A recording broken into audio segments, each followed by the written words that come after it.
Alright, so it's come to my attention that a lot of people are confused on how Tesla charging works. So currently, these don't come with the car anymore. This is the Tesla mobile charger. So let me show you what it looks like. Okay, so this thing's actually pretty small. The bag actually has some slight Velcro on it. It's not actually Velcro, it's like this stuff just to grip, so it grips onto this so it doesn't move around. But it is like a slight Velcro. Anyways, what you get with the mobile charger, you get this. All right, so this is the part that connects to your car. So let me I'll show you what it looks like. So here's the charge port. It's on the back end of the car. Oh, I need to unlock the doors. Okay, so when I push that, you can see it opens. This is the charge port. You can see it shows this color, which is a light blue.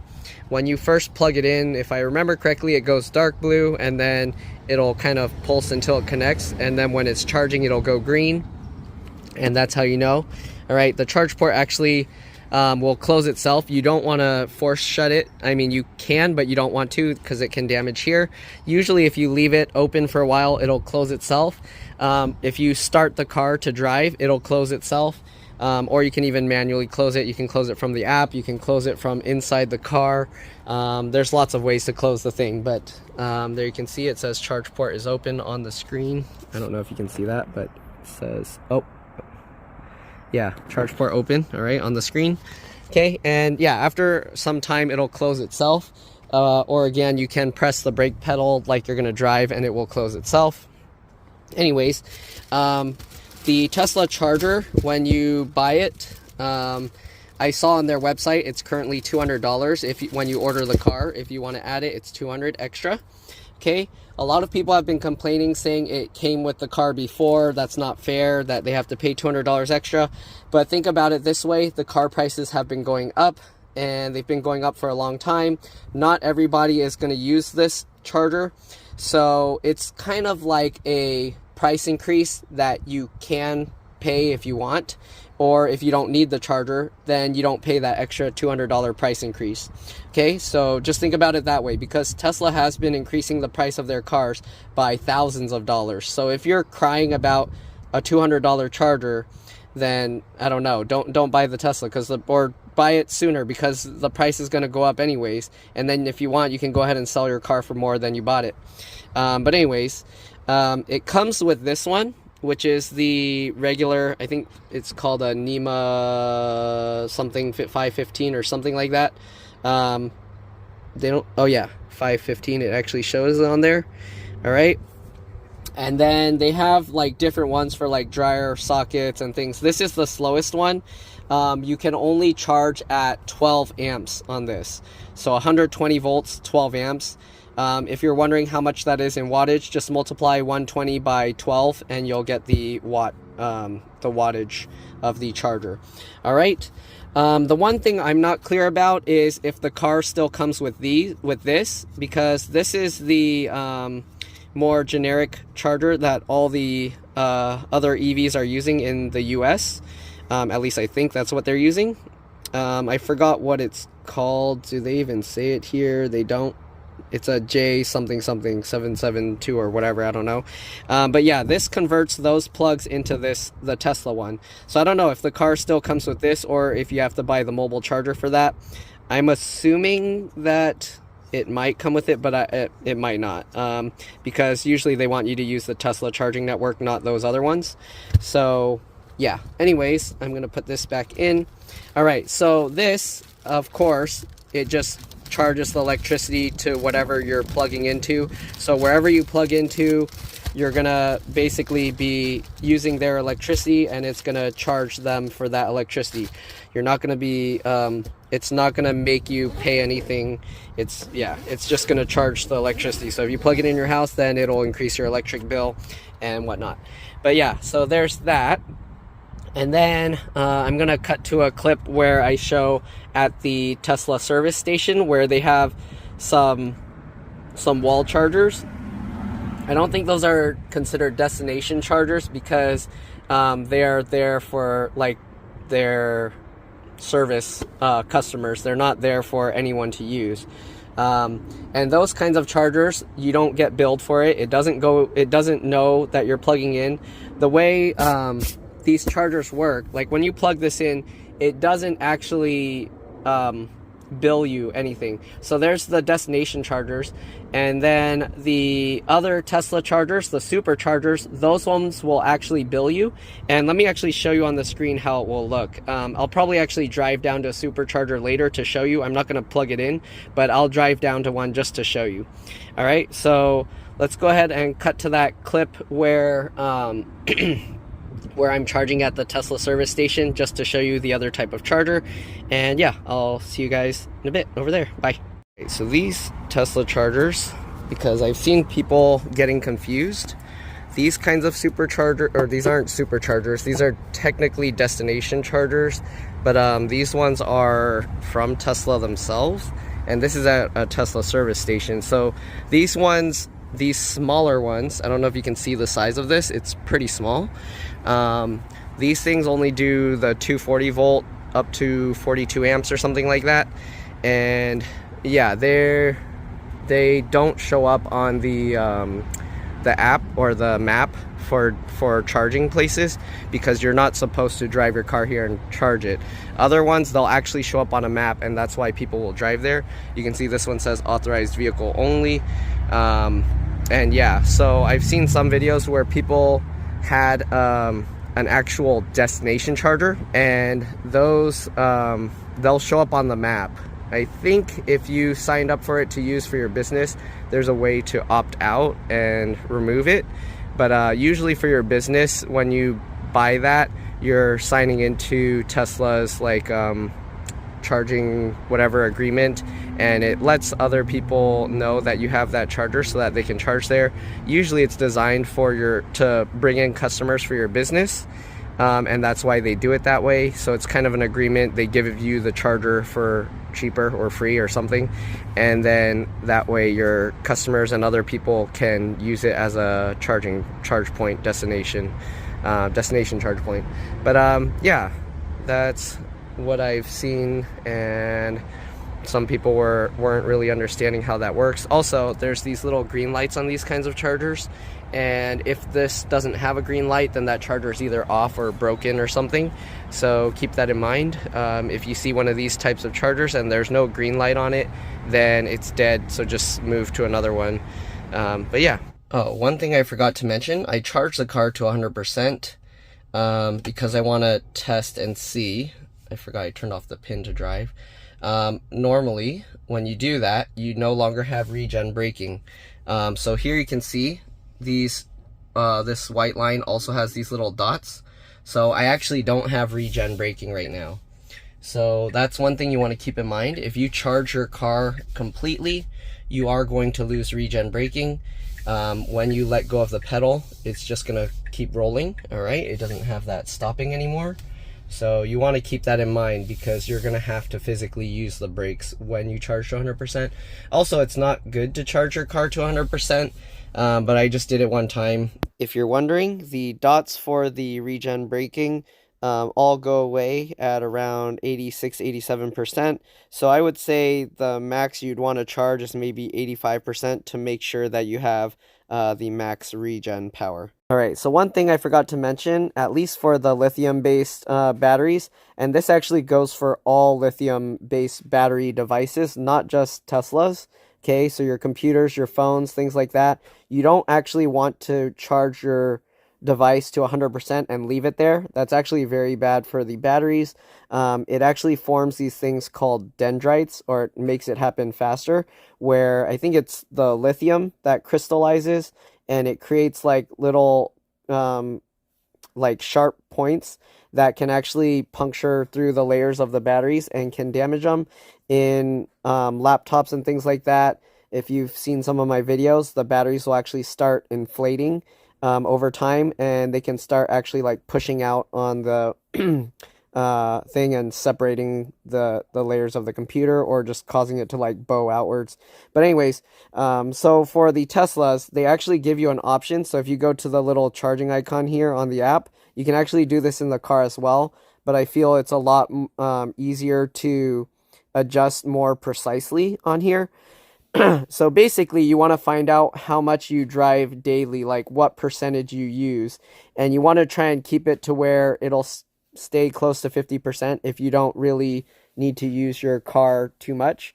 So it's actually best to keep it close to 50% and charge it daily. But if you don't mind, I mean, it's not going to affect it too majorly if you keep it like around 80%, 70 or 80%. So if you don't want to charge it every day and you want like extra time, or you have a lot of times where you might actually end up needing a lot more range, I would say I've been just keeping it at 80%. But as I kind of see how much I drive and how much I use the car, I will slowly adjust it. But let's say you find that you're using about 20% daily. So you want to keep it at 60%. So that way, as you drive, you'll end up going down to 40%. Then you plug it back in overnight, charge back to 60%, and basically daily you'll drain it between 40 and 60%. That way it stays within that, like in the middle of the 50% range. Most people probably aren't going to be using that much range, so you could technically leave it like 55 or whatever, depending on how you drive. Okay, depending on your commute. If you commute a lot further, then you can put it higher. 80% is about like probably where it would be nicest for range emergencies and things like that. So that's why I've kind of been just keeping it at 80%. If I ever have to go on a longer trip or drive somewhere further out, then I'll have that additional charge and not have to worry. If you do plan to go on a very long range trip, just for the initial like leaving, I would say it's okay to charge to 100% like right before you start the trip. But I don't think it really makes sense to charge to 100% ever. I would say 80% is perfectly fine. And then basically once, because if your trip is that far, you're going to be going to Superchargers in between.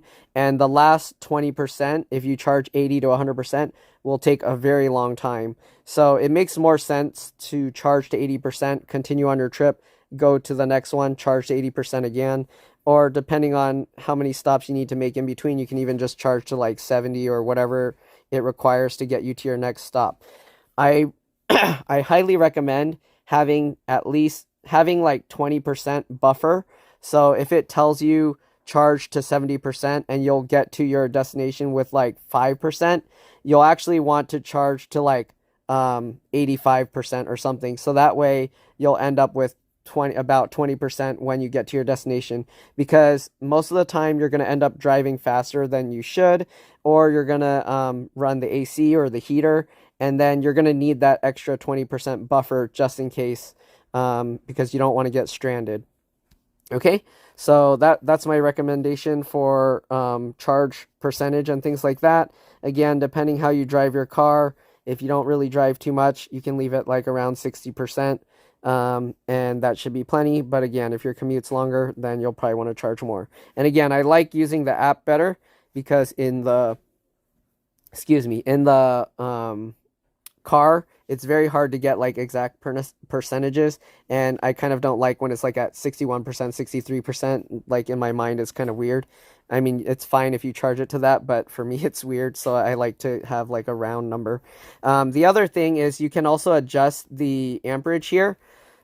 So depending how much you drive, if you don't need your car to charge too fast, it's actually better to have a lower amperage and then kind of see how long it will take to charge your car to that percentage. So if you know every day you're using up 20% of the battery, I like to adjust it to where it finishes about an hour before I leave. So I'll adjust the amperage and then I'll make it to where it says about an hour. Like if I'm leaving at 8 in the morning, I'll make it finish by 7 in the morning. That way, if you're charging slower, your battery should last a lot longer as well. If your charger is slow or if you need to charge more, of course, you can adjust the amperage. But that's not only good for your battery, it's also good for the wiring in your house. It'll make everything last longer. One other thing I forgot to mention, it's actually really bad to drain lithium batteries to 0%. Usually the manufacturers will have built-in safety for that. But if you drain your battery too low and leave it like that, that can actually completely kill the battery. So avoid draining your battery too low if you can help it. In this case, I would say try not to go beyond 10% if you can help it. All right, that will help keep your battery lasting as long as possible. All right, so let me show you how charging works if you're on the go. So what you do is you go to navigate here. Okay. Oh, I also forgot to mention there are wall chargers that you can buy from Tesla, and that option currently is $400 the last time I saw the website.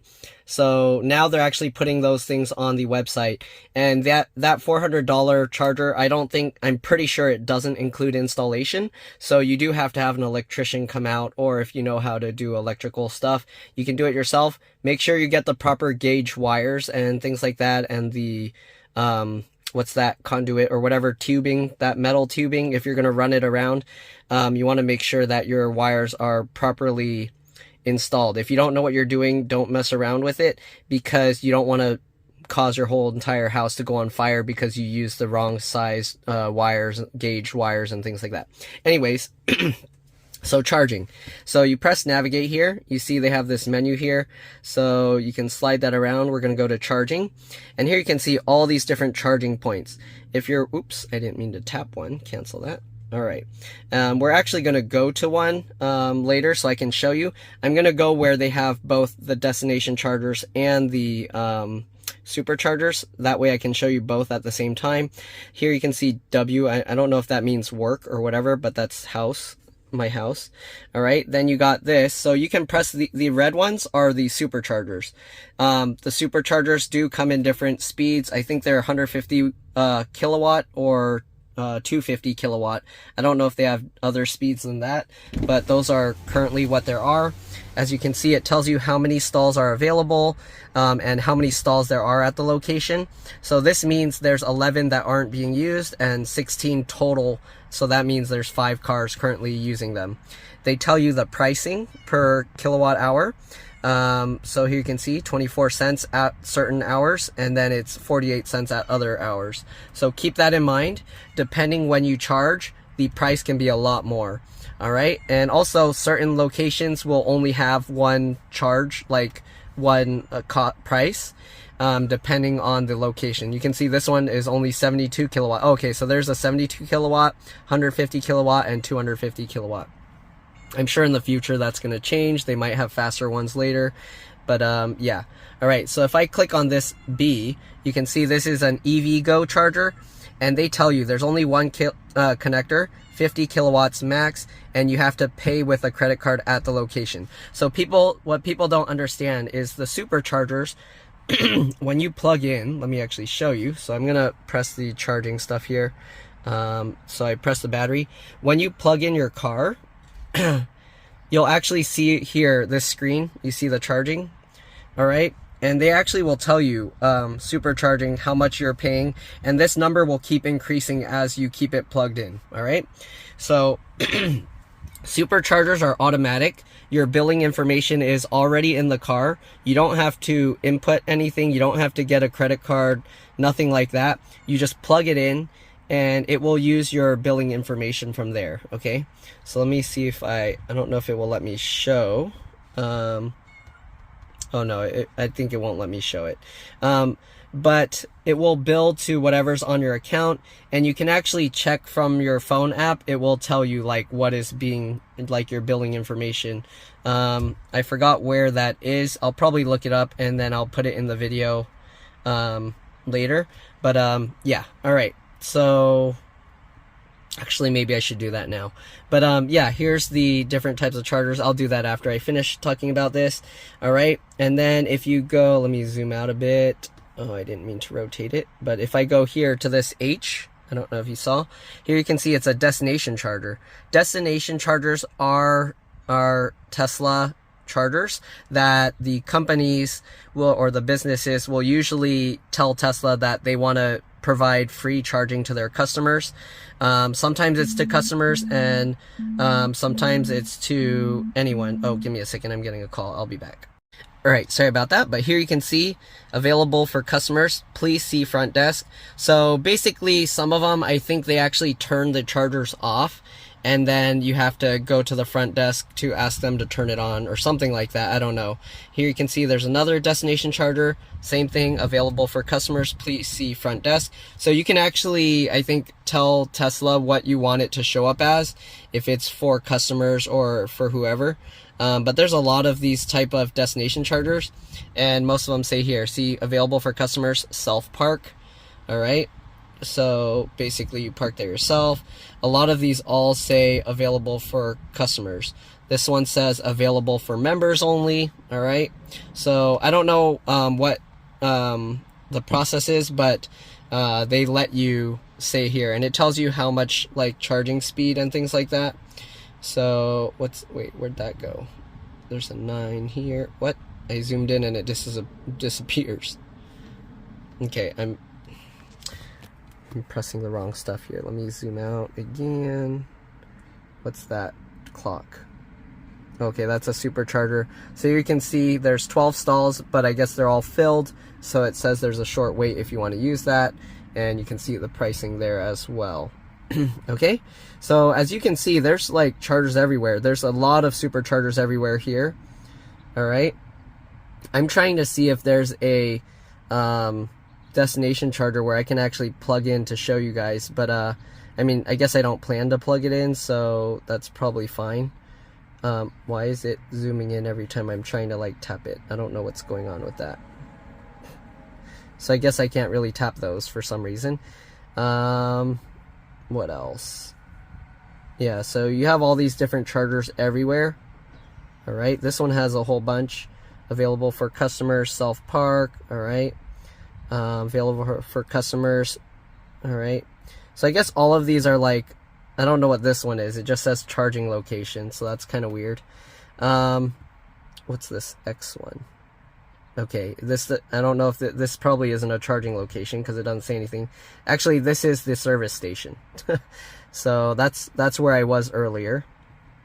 Okay, so I think what I'm gonna do is I'll probably end up going down here to San Jose, and that way I can show you guys the superchargers and the destination chargers at the same time. Was that the one? No, that's not the one. I'll find it later. Oh, because I'm not in the searching for charging. That makes sense.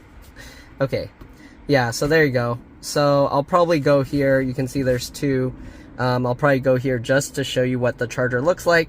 And yeah, so I'll be back. I'll see you guys when I get over there. I'll just drive down. I'm not going to record the whole trip. All right, see you guys then. So here's how you check what account your bank or credit card is going to be billed for supercharging.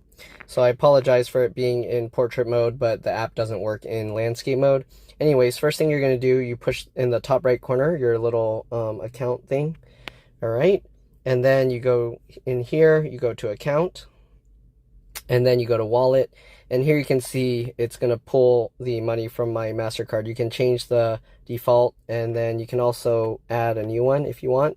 So you can add a credit card or a bank account, and that's how it will pull the money from your account for supercharging.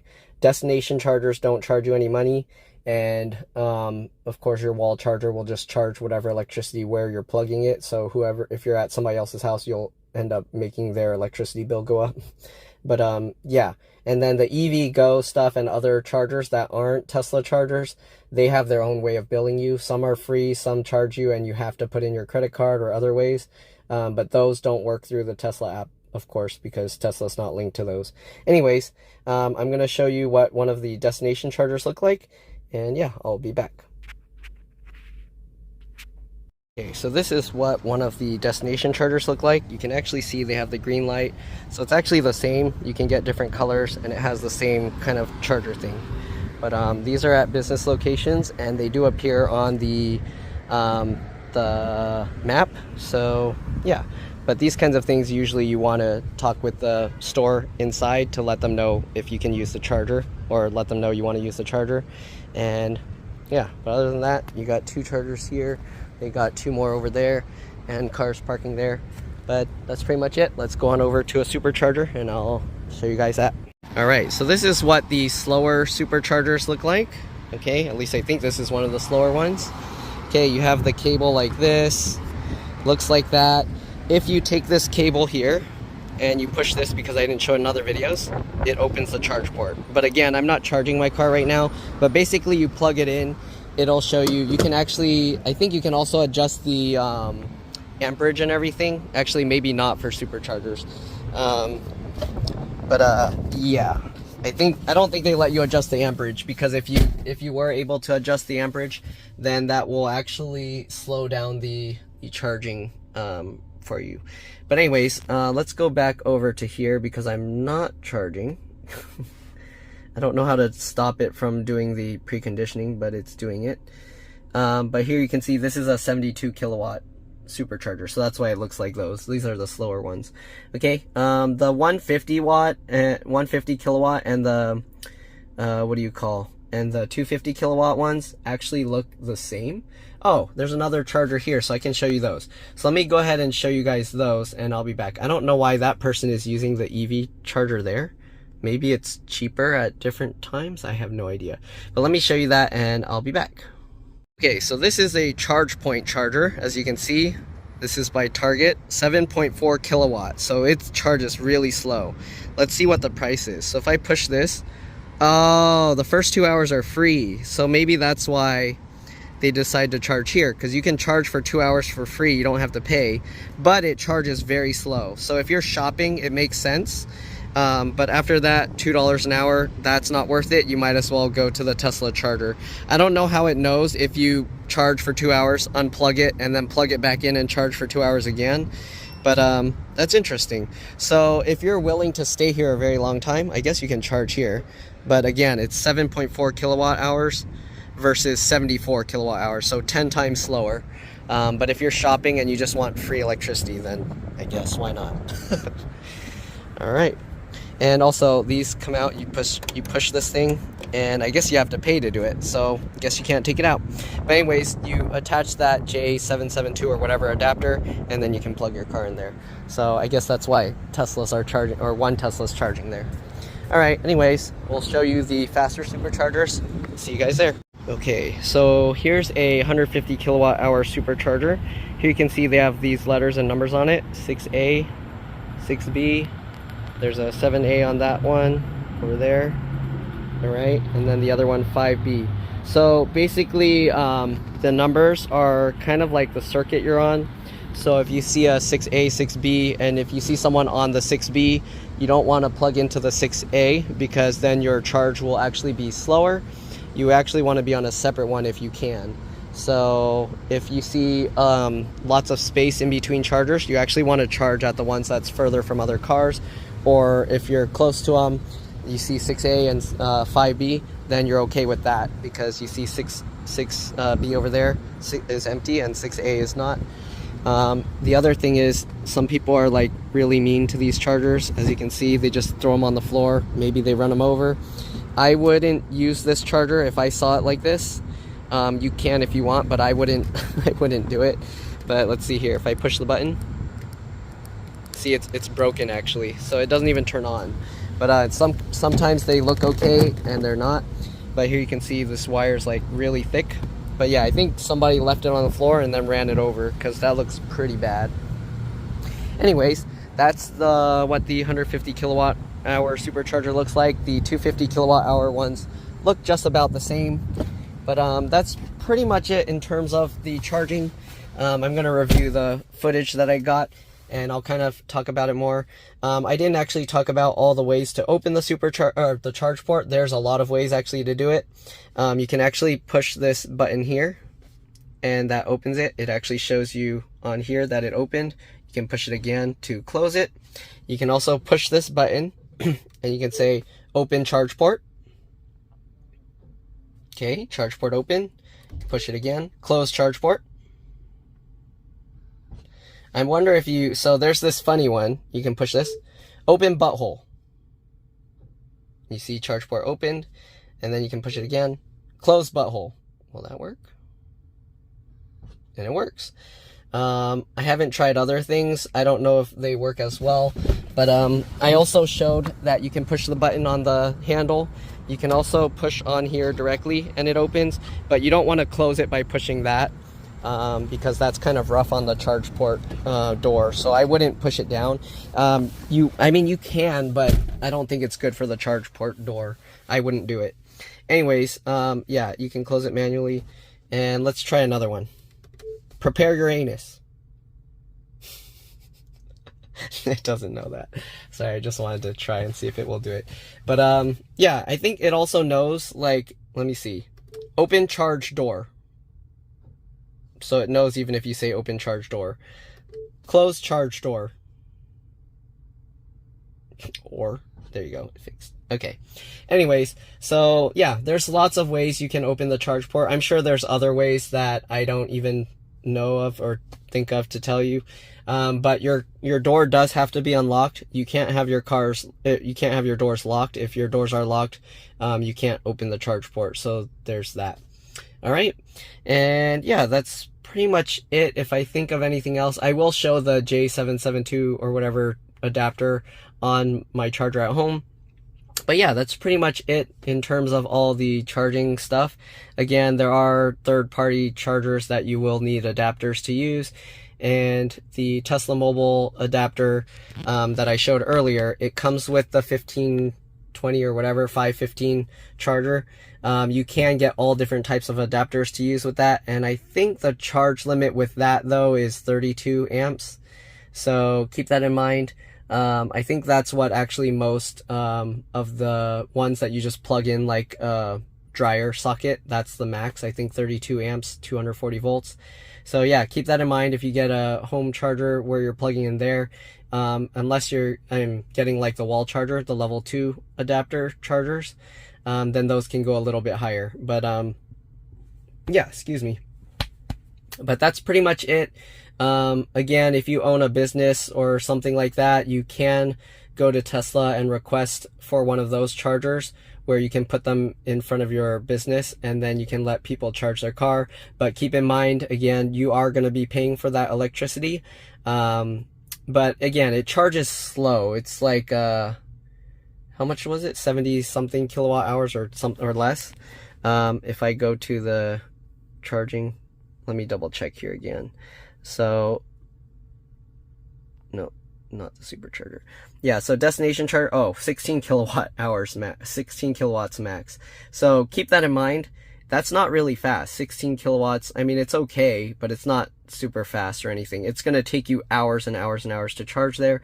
If you charge at home, like if I charge my car at home with the, what's that, 240 volt, yeah, something 240 volt, 32 amps, it'll still take a few hours. So yeah, keep in mind using these destination chargers will take a while. But yeah, that's pretty much in terms of the chargers. I will show you the adapter thing, but yeah, other than that, that's it. I'll see you all in the next one. Bye. All right, so I just wanted to show what the J772 or whatever the adapter is called. So this came with the car. I don't know if it comes with all the new Teslas or if you have to buy the mobile charger thing. But anyways, this is what it looks like. J772 converts to the Tesla charger. Basically just snap it on, push it into place. You should actually feel this clip engage. If it doesn't, you can see it, you might accidentally pull it out. So make sure that when you plug this on, it goes completely into place until this clip is secured. As you can see, oops, actually push that all the way in. Okay, there we go. So it clips into place. I don't know why it's kind of coming out when I do that. It shouldn't release like that.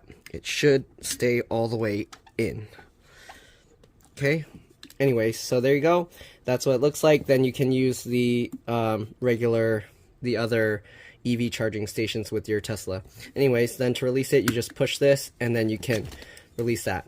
The only thing with using this adapter and charger is if someone really wanted to, they could push this and basically unplug your charger from your car. This piece will be stuck to the car, but this piece they can unplug. So if someone really wanted to be mean, they can unplug your car and stop your car from charging. But again, this piece will stay in the car, so you don't really need to worry. They're not going to be able to steal this piece. They'd end up actually breaking your car's charge port if they tried hard enough to yank that out. There are some 3D printed things where you slide it over this piece, so that way when you put this on, it will actually lock, it'll actually basically hold this clip over this piece, and that way you can't take it out unless you disconnect your Tesla charger first, because this piece, it slides over here. So basically you would connect this first, then you can slide that, there's a ring that slides over here, and then when you plug it into your car, basically you can't push this clip. So you'd have to tell the Tesla to unlock the charge port so you can pull this whole thing out, and then you can slide that little ring off, and then you can pull that out. But anyways, that's pretty much it. Hopefully this video helped you guys if you're buying a Tesla, or if you don't understand how Tesla charging works. Thanks for watching, and I'll see you all in the next one. Bye.